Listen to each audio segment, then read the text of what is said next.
Masih tentang energi, saudara. Indonesia punya harta karun besar bernama panas bumi.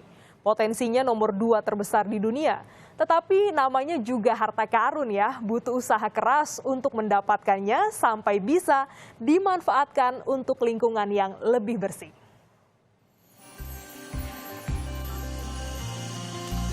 Upaya mengoptimalkan sumber energi bersih alias clean energy terus dilakukan Indonesia. Salah satunya panas bumi. Lingkungan yang lebih bersih adalah tujuan utama.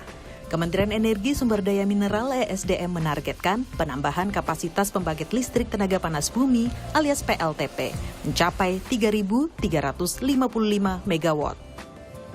Target ini dimuat dalam Rencana Umum Penyediaan Tenaga Listrik tahun 2021 sampai 2030. Perlu diketahui saat ini sumber utama energi masih berasal dari bahan fosil seperti batu bara dan minyak bumi. Sedangkan pemanfaatan gas alam dan energi terbarukan belum terlalu maksimal. Padahal Indonesia memiliki potensi panas bumi yang sangat besar, yaitu 23,76 gigawatt atau urutan kedua terbesar setelah Amerika Serikat sebesar 30 gigawatt. Tetapi untuk mendapatkan harta karun baru bernama panas bumi ini, industri butuh bantuan pemerintah, yaitu soal pembebasan lahan dan logistik. Yang selalu menjadi masalah adalah perizinan untuk masuk perhutanannya, terus juga masalah logistik pembebasan lahan.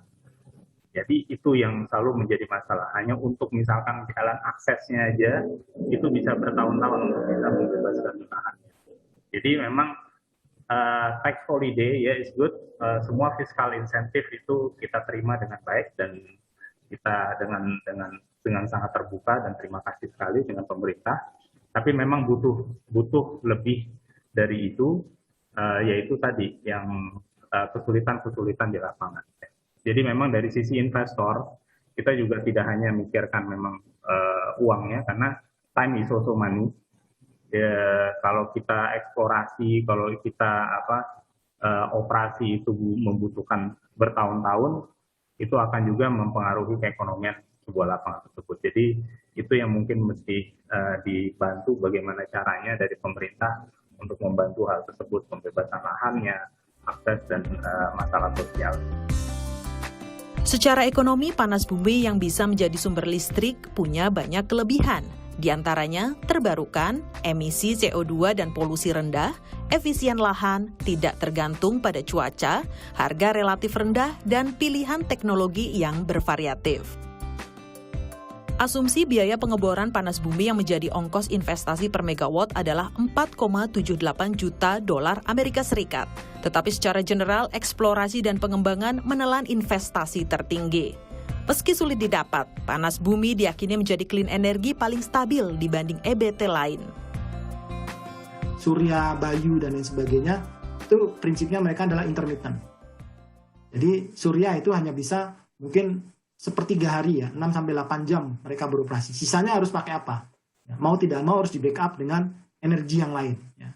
Contoh misalnya, kalau 400 MW di Cirata, maka PLN juga harus menyiapkan pembangkit sebesar yang sama untuk kemudian bisa digunakan di malam hari. Ya. Tentunya yang paling mudah bagi PLN untuk bangun adalah mungkin PLTU ya, gitu kan. Artinya berarti kan sebenarnya ada satu nilai yang sebenarnya belum dihitung juga kan, gitu kan. Karena availability faktornya itu sebenarnya cukup rendah kalau PLTS. Tetapi secara kapasitas terpasang ketika sudah terbangun akan muncul besar gitu kan, 400 MW ya. Tapi penggunaannya yang mungkin tidak seperti panas bumi yang bisa base load ya. Transisi energi yang mulus dibutuhkan Indonesia saat beralih dari fosil ke terbarukan. Agar panas bumi bisa lebih cepat dan maksimal dimanfaatkan, butuh kebijakan pemerintah yang mendukung industri sekaligus tetap melindungi lingkungan. Diah Mega, Kompas TV, Jakarta.